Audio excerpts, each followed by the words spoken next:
মা মৃত্যুসজ্জায় জেনেও একবার দেখতে আসলো না। না এমন জাদু করেছো তুমি। তুমি যা বললে তা থেকে তো বুঝলাম ও সুস্থ সবলই আছে। তুমি তোমার ছেলের কাছে ঠিক কতটা আদরের সেটা আমার থেকে অনেক ভালো তুমি জানো আন্টি। আর কে বলেছে কিছু হয়নি? তোমার এই অবস্থা শুনে উনি একটা মুহূর্ত অপেক্ষা করেননি, ডক্টরের কাছে গেছেন। তুমি আর এরকম করো না আন্টি, একটু শান্ত হও। আমাকে আমাকে একটা মিনিট দাও, আমি আসছি।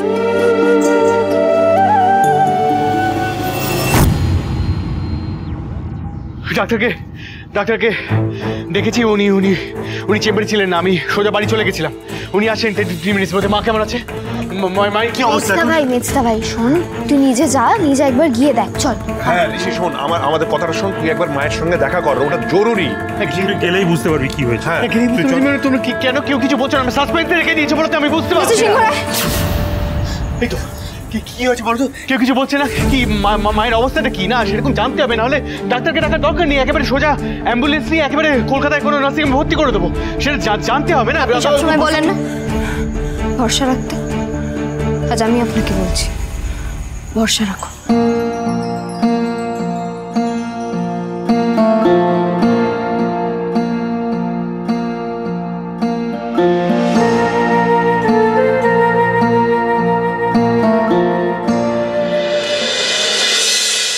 মা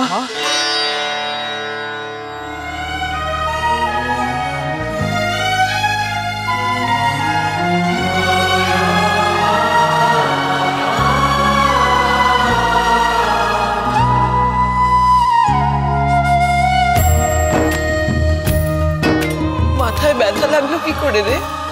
তুমি জানো আমরা কতটা ভয় পেয়ে গেছিলাম, কত চিন্তা করছিলাম আমরা সবাই। হয়তো সামথিং মেজর হ্যাপেন্ড টু। আমি অ্যাম্বুলেন্স ডাকতে যাচ্ছিলাম, তোকে কলকাতার নার্সিং হোমে শিফট করবো সেরকম একটা ব্যবস্থা করতে যাচ্ছিলাম। তুমি ঠিক আছো তো মা? তো তোমার কিছু হয়নি তো?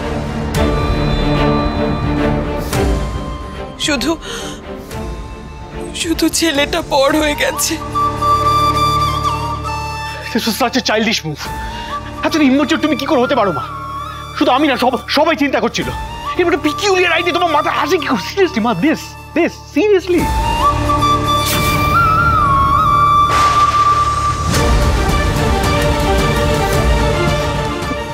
মিস্টার সিংহরায় প্লিজ মাথাটা ঠান্ডা করে কথা বলুন। দেখছেন তো মানুষটা কষ্ট পাচ্ছে, প্লিজ।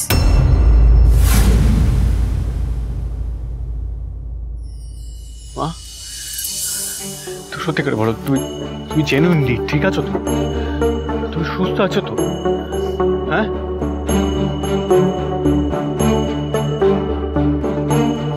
তুই ঠিক আছিস তো? ঠিক আছিস তো তুই? তুই ছাড়া আমার আর কেউ নেই রে ঋষি, তুই ছাড়া আমার আর কেউ নেই।